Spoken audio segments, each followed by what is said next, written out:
Hi, my name is Paul. Today I want to show you and talk about various ghost hunting equipment that you can use in your home or out on an investigation. Not all the equipment is expensive. Some of it is reasonable and some of the equipment is very easy to set up. Although I recommend some of this equipment, I do not recommend using a Ouija board. Using Ouija boards can be very dangerous because not only will it allow you to communicate with the spirit that you may have in your home, but it can open up doorways to the lower regions and let in demonic spirits. So it really is wise not to use a Ouija board. One of the simple experiments that you can do is get a piece of paper, use an object like this. I use a cross, but you can use a coin or cup, draw around it nice and tight with a pen or a pencil, go to bed, and in the morning see if the object has been moved. If it's not been moved, you might want to, that kind of experiment you want to do over a longer period of time, because some spirits only come in visitation. Some spirits are grounded, which means that they're there all the time. Some spirits come in visitation, so they come back to where they used to live or where they used to work. They might have happy memories and they come back every now and again whenever they feel. And so that's one good thing to remember. You can use one of these. This is a voice recorder. This is an Olympus voice recorder. Cost around £100 plus. I bought this off eBay boxed as new for about £30. So you can get the equipment fairly cheap if you look around. Why is it good to use a voice recorder? Well, spirits, when they speak, normally the human ear cannot hear, because we only hear a certain frequency. A bit like a dog whistle. When you blow a dog whistle, we hear absolutely nothing, yet the dogs will perk up when they hear it. But what the voice recorder does, it records all the frequencies, and if the spirit should talk, spirit voice, you will pick it up. I did. I used this recorder after having activity at my apartment, and I spoke into the recorder and I said, if there's anybody here with me in spirit, please leave me a message. I went to bed. At a later date, I listened to the same recording, and I found on the recorder a female voice telling me to get up in the middle of the night, which I find kind of amusing. At least it's a lot friendlier than get out. But once you've made your recording, it's very easy to transfer the recording to your computer. All you do is connect this to your computer via a USB lead that you get supplied with it. You then drag the sound file from here to the desktop using your mouse, and then you can use Windows Media Player to play it. Although I recommend downloading WavePad. It's free and it's a very good piece of software that enables you to listen to your sound recordings, and it shows you a sound graph of your sound recordings. So WavePad is very good. Next I will show you what you call an EMF meter. Now, what is an EMF meter? Here we have a EMF meter. I have various types, but they all do the same thing. They measure EMF levels. EMF stands for electronic magnetic field. Basically, all electrical items give off electronic magnetic fields. And before you do your investigation, say you've purchased one of these, you want to do a base test, which means go around during the day and take a reading, and then basically you'll know the normal levels of EMF in your home.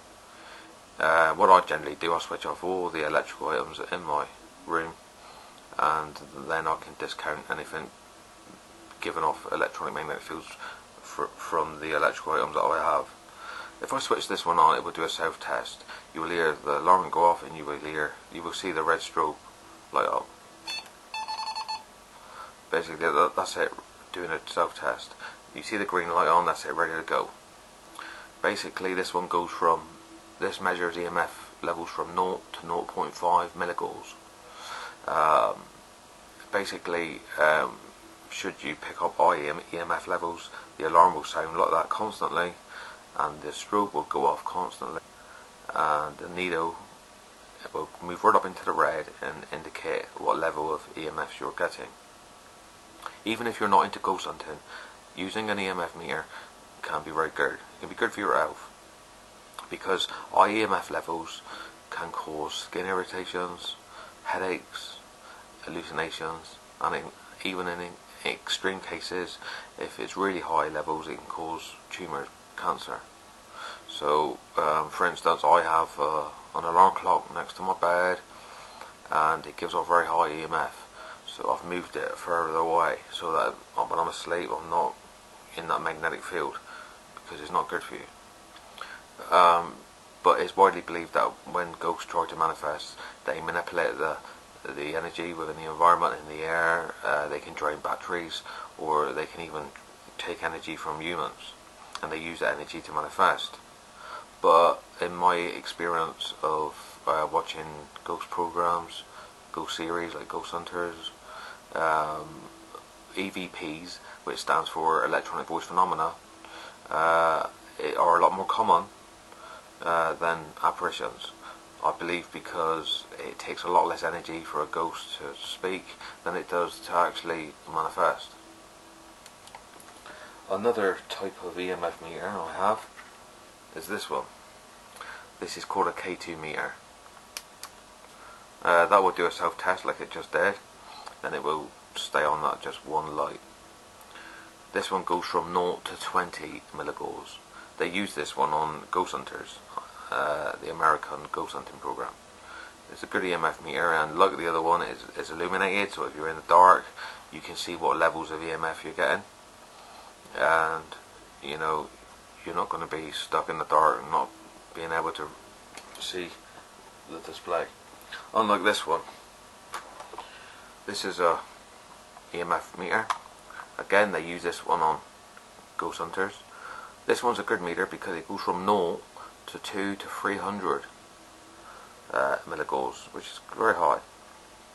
But the only thing about this one is not illuminated, the display.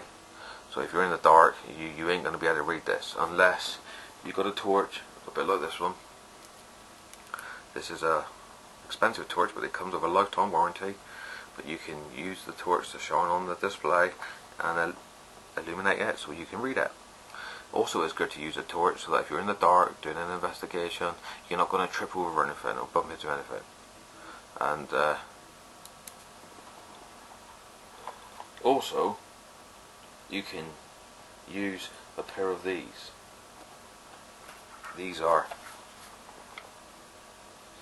infrared beam alarms. Basically, this one will transmit a beam to this one. You cannot see it, it's infrared. But basically what happens is you set these up quite far apart and switch them on, and if anything, a spirit, a ghost, or even a person. So, you know, again, these are not just good for ghost hunting, but they're good for security. If anything walks through and breaks that beam, it's going to trigger these, and they're very loud. They operate on 3 AA batteries each, which last a long time. They slot together so that you don't lose them, so keep them together. And basically, if you've got these set up downstairs and you're upstairs doing an investigation, or even if you're 2 floors away, if this goes off, you're going to be able to hear it. So again, they're not just good for ghost hunting. If you're sat in the garden and you've got your patio door open, or you're working in your garage and you set these up, no one's going to be able to get past you if you've got these set up, because it's going to, as soon as they break that beam, you're going to know of them being there. So these cost about £20 off eBay, relatively cheap, but as I said, good for security as well as ghost hunting. Ghost hunting equipment, obviously, can be a little bit expensive, so what I do is I put all my equipment in this aluminium briefcase, all set up nice, so if I do need to go on an investigation, I've only been to one in Haunted Woods, which is quite good, but in the future I may look at going to other haunted locations, but I'll use this in my home, and if I keep it nice and tidy in the case, I know where it is when I need to use it. So I hope that this recording has given you some valuable information on what occurs and how to use it. Now, what you need to remember is some spirits have what you call intelligence, which means that when you speak to them, they will speak back to you, they will communicate with you. But other spirits, apparitions, they're what you call residual energy, which means it's energy recorded into the fabric of the building. And say for instance, someone may see an apparition walk from one doorway to another, and they keep seeing that and nothing else, and you cannot communicate with that spirit because it just keeps doing the same thing over and over again. It's like a recording, it just keeps doing the same thing over and over again, and it don't really have any intelligence. It's just a recording. And but an intelligent spirit will communicate with you. Feel free to check out my other videos here on YouTube. I call a spirit voice, as I said, on voice recorder. Check it out, leave your comments, but if you do leave your comments, please do so in a respectful, mature manner. And if you've got any stories you'd like to share, any experiences, I will look forward to reading them. Anyway, take care.